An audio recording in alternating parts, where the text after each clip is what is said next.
1206 জন আমার মোট ভোটার, তার মধ্যে 787 জনের আন্ডার এডুকেশন দেখাচ্ছে। এদের মধ্যে ম্যাক্সিমামেরই হেয়ারিং আসেনি। হ্যাঁ, যাদের হেয়ারিং এসছে তাদের অধিকাংশ পাস করেছে, কিন্তু 2002 যাদের নাম এসছে প্রায় 100%-এরই আমার আন্ডার এডুকেশন দেখাচ্ছে। বিডিও সাহেবকে জানিয়েছিলাম, বিডিও সাহেবের কাছে গিয়েছিলাম, আইসি সাহেবের কাছে গিয়েছিলাম। ওনারা বলেছেন যে এমও এবং আরও এদের গাফিলতি ফল্ট, যেহেতু ওরা হিন্দি ভাষী বাংলা ভাষা ভালো বুঝতে পারে না। এই জন্য তিনি বলেছেন যে জেলা যে জজ আছেন তিনাকে বলা হয়েছে।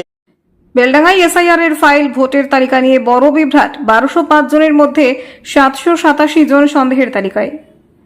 মুর্শিদাবাদের বেলডাঙ্গা বিধানসভা কেন্দ্রের একটি বুথে এসআইআর এর ফাইল ভোটার তালিকায় প্রকাশের পর বড় ধরনের বিভ্রাটের অভিযোগ সামনে এসেছে। জানা গেছে মোট 1205 জন ভোটারের মধ্যে 787 জনের নাম অ্যাডজুডিকেশন বা সন্দেহের তালিকায় উঠে এসেছে। এই ঘটনাকে ঘিরে ইতিমধ্যেই চাঞ্চল্য ছড়িয়েছে এলাকায় এবং গ্রামবাসীদের মধ্যে ক্ষোভ ও উদ্বেগ তৈরি হয়েছে। স্থানীয়দের অভিযোগ, তালিকায় যাদের নাম সন্দেহের তালিকায় দেখানো হয়েছে তাদের অনেকেই বহু বছর ধরে নিয়মিত ভোটার। এমনকি কয়েকজন সরকারি কর্মচারী ও শিক্ষকের নামও এই তালিকায় উঠেছে বলে অভিযোগ। সবচেয়ে চাঞ্চল্যকর বিষয়, স্থানীয়দের দাবি অনুযায়ী ভারতীয় সেনাবাহিনীর একজন প্রাক্তন সদস্য যিনি কার্গিল যুদ্ধে অংশগ্রহণ করেছিলেন তার নামও এই সন্দেহের তালিকা থেকে বাদ যায়নি। গ্রামবাসীদের অভিযোগ, অনেক ক্ষেত্রে সংশ্লিষ্ট ভোটারদের কোনো শুনানিতে ডাকা হয়নি, তবু তাদের নাম অ্যাডজুডিকেশন তালিকায় চলে এসেছে। তবে বিষয়টি নিয়ে নির্বাচন প্রক্রিয়ার স্বচ্ছতা নিয়ে প্রশ্ন উঠতে শুরু করেছে। এদিকে বিষয়টি নিয়ে স্থানীয় প্রশাসনের দৃষ্টি আকর্ষণ করা হয়েছে। গ্রামবাসীদের দাবি, দ্রুতই বিভ্রাটের সমাধান করে প্রকৃত ভোটারদের নাম পরিষ্কারভাবে তালিকায় ফিরিয়ে আনতে হবে। বর্তমানে গোটা ঘটনাকে ঘিরে বেলডাঙ্গা এলাকায় তৈরি হয়েছে অনিশ্চয়তা এবং তীব্র ক্ষোভের পরিবেশ।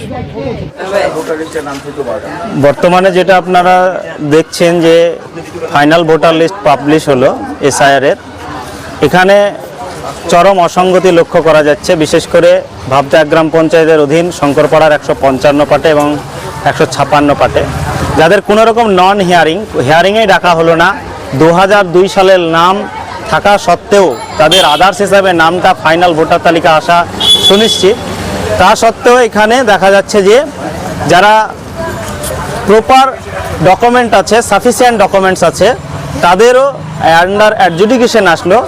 এই নিয়ে আমরা যেহেতু সাধারণ জনপ্রতিনিধি, এলাকার মানুষ খুব দুশ্চিন্তায় আছে এবং তারা একটা সংশয় প্রকাশ করছে যে হতাশার মধ্যে, যে আমাদের এত সঠিক ডকুমেন্টস থাকা সত্ত্বেও, আমরা ভারতীয় নাগরিক সত্ত্বেও যেভাবে আমরা বিড়ম্বনায় পড়ছি।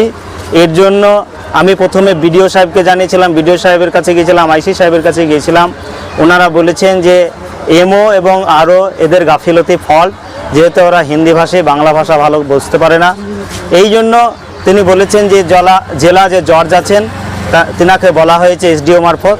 আমরা যতটুকু পারছি আমরা ঊর্ধ্বতন কর্তৃপক্ষকে বলছি, এবং বিশেষ করে যে নির্বাচন কমিশন আছে, নির্বাচন কমিশনকে আপনাদের দ্বারা বলতে চাইছি, আমরা যে সমস্ত 156 এবং 155 পাটের ভোটার যাদের এত পরিমাণ আন্ডার অ্যাডজুডিকেশন এসছে, তাদের উপযুক্ত সময়ের মধ্যেই ভোটদান দেওয়ার জন্য যে উপযুক্ত ব্যবস্থা সেটা নিতে হবে, এবং যাদের আন্ডার অ্যাডজুডিকেশন আছে সেখান থেকে তাদের সুরাহা করে তাদের ফাইনাল ভোটার তালিকায় অর্থাৎ 9 তারিখের মধ্যে যে সাপ্লিমেন্টারি ভোটার লিস্ট পাবলিশ হবে সেখানে যেন নাম নথিভুক্ত থাকে, এই আবেদন করছি।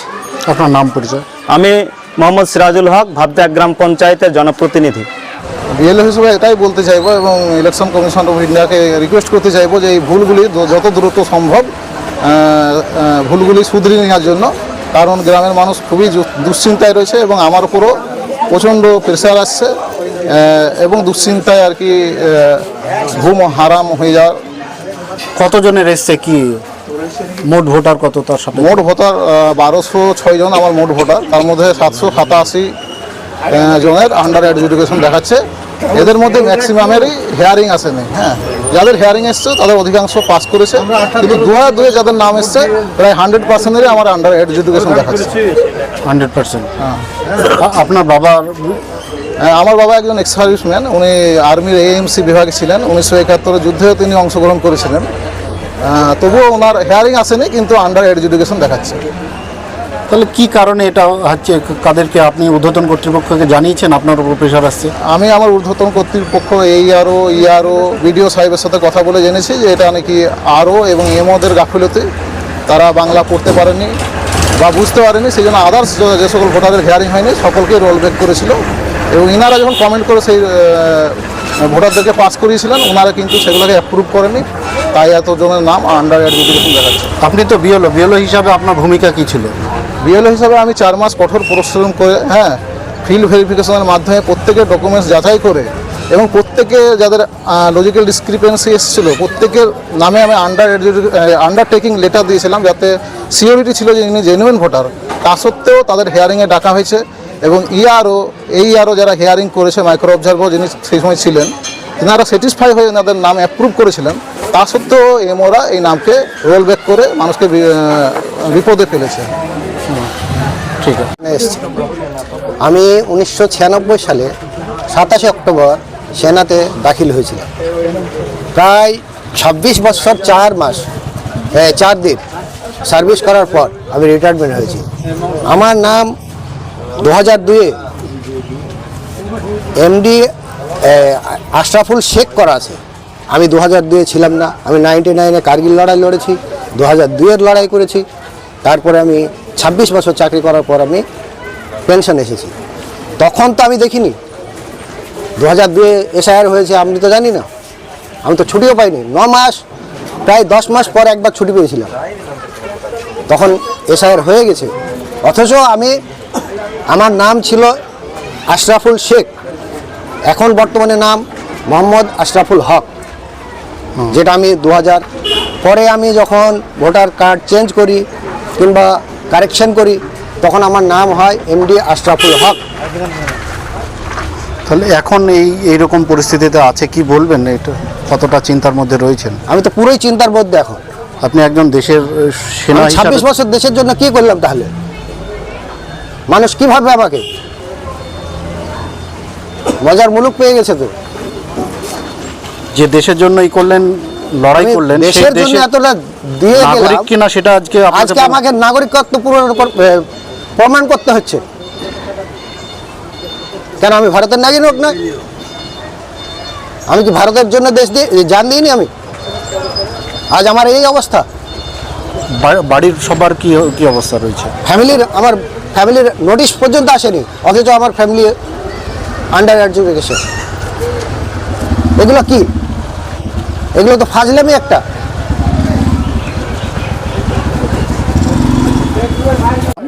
আমার নাম মোহাম্মদ আনোয়ারুল হক।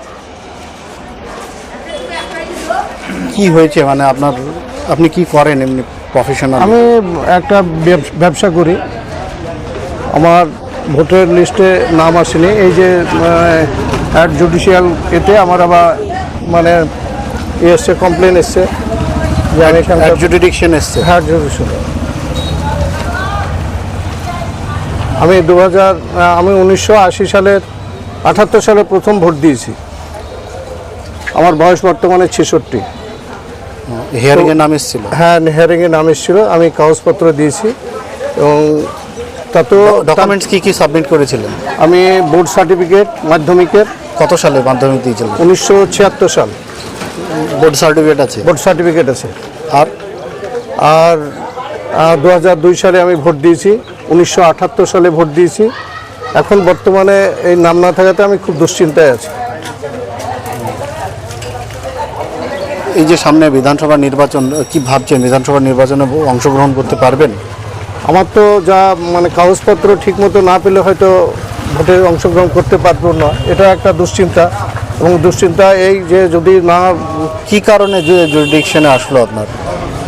আমি সঠিক কিছু বুঝতে পারছি না। আমার নাম 2002 সালে আনোয়ারুল হক ছিল, সেটা আমার নাম হচ্ছে মোহাম্মদ আনোয়ারুল হক, কিন্তু ভোটারের লিস্টে নাম লিখতে গিয়ে ওরা ভুল করে লিখেছিল আনোয়ারুল হক। সেটা সংশোধন করে পরবর্তীতে আমি ঠিক করেছি, তবু আমার নামটা সঠিক। মোহাম্মদটা দিয়েছিলেন? হ্যাঁ, মোহাম্মদ ছিল। 2002-এ ছিল না? না, 2002-এ ছিল আনোয়ারুল হক, আদিন্ত ন্যায়কার রয়সুল্লাহ। আর এখন হচ্ছে আদিন্ত নয়কার অন্তুস্তায়কার রয়সুল্লাহ, আনোয়ারুল হক এখন। আর সেই কারণে এসছে মনে করছেন না? সেটা আমি সঠিক বুঝতে পারছি না। এখন কি করবেন? এই যে জুরিডিকশনে এসছে, কি এখন যদি না আসে শেষ পর্যন্ত আমাদেরকে শেষ লড়াই লড়তে হবে, চেষ্টা করতে হবে যাতে আমাদের ভোট লিস্টে নাম ওঠে। গণতান্ত্রিক পদ্ধতিতে আমরা যেভাবে পারি সেভাবে নামটা উদ্ধার করার চেষ্টা করি। কারো কাছে গিয়েছেন এ বিষয়ে? কারোর সঙ্গে আলোচনা করেছেন? হ্যাঁ, আমার ছেলের সঙ্গে আলোচনা করেছি এবং ছেলে বলেছে যে শেষ পর্যন্ত আমরা দেখব যে কীভাবে। ছেলে কি করে? ছেলে আমার MA পাস করে বেকার বসে আছে।